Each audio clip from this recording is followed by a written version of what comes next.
really was pissed off. And I started to hate the word resilience. I was just like, a dirty word. How have you been? Tell me a little bit about you. Like I said, a whirlwind. That's the word of the day, I guess. Getting of the job. I mean, I think I worked harder to get this job than I've ever worked in any of my jobs in the past. And so, after my last interview, I kind of walked away thinking, well, if somebody else gets it, they completely deserve it, because there was nothing more I could have done. Nothing different, nothing more. I lived and breathed for that entire interview. So I got it. So that was nice. And now just wrapping up some freelance work and starting to sort of get my head around this new routine. You applied certain strategies that help you be resilient. Could you share some of the strategies that work for you? Yes. I think honestly, it's 100% a mental game when it comes to resilience. The number one thing that really helped me was sitting in the moment and thinking, okay, what if I look at this not as something that's happening to me, but something that's happening for me? Because I am a believer in larger karmic forces in general. Some people may not be, and that's perfectly fine. But if not, there's always that opportunity to say, what can I learn from this? Or what do I need to learn from this before I take that next step? It's kind of like you have to learn how to crawl before you walk before you run. So in the moment, I questioned, okay, what's not working here? What do I need to change? And so from a logistics standpoint, I had to really change the way I thought about networking, and also the way that I would reach out to people that I've never met before. I was reaching out saying things like, hey, this is who I am. I'm really interested in X, Y, and Z company. Can we talk? Are you looking to hire? And that's very, very bold, very brash. Sometimes it works. Most times it doesn't. And so I had to sort of rethink, okay, networking, let's not, go on a first date and, propose marriage.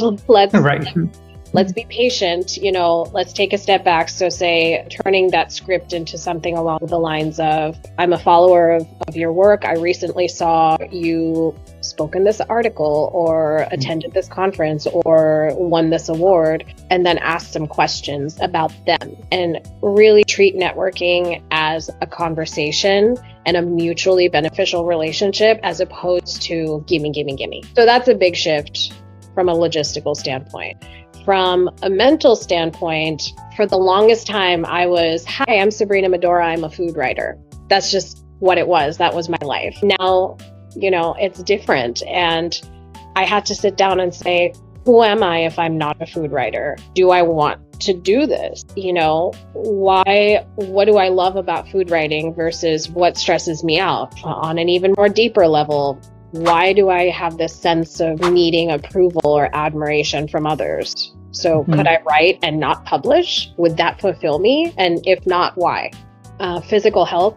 We've just been through a pandemic. I gave birth. There were other, health complications I had to deal with. So understanding that my mental health was a direct reflection on my physical health and starting to take those small shifts. So there were days, like I said, I didn't want to get out of bed, but I had to. So on those days, sometimes that was the win.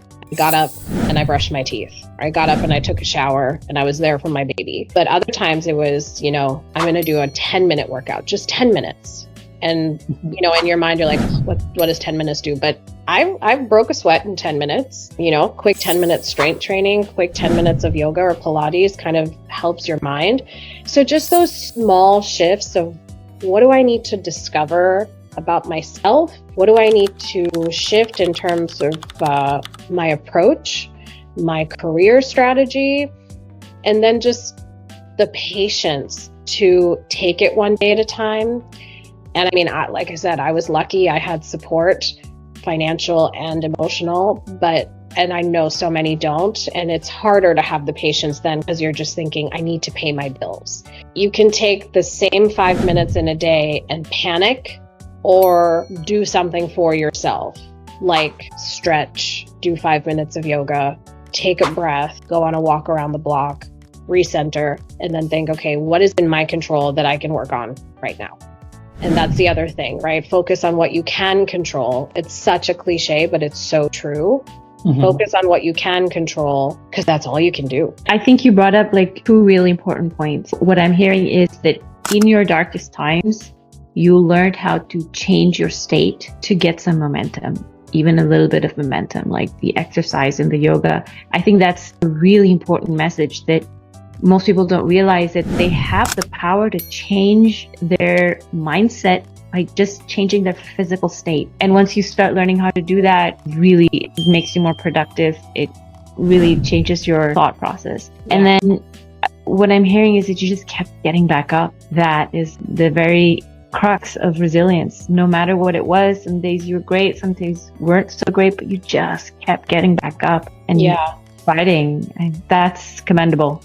It's interesting that you bring that up, because like I said, I have several stories I could quote about resilience. But when I was going through this process of unemployment, particularly around month 3, when I thought I'd have a job by then and I've already started, I went through something that I coined resilience burnout, where I felt resentful that I had to keep getting up again and again and again. I kept thinking to myself, this isn't fair.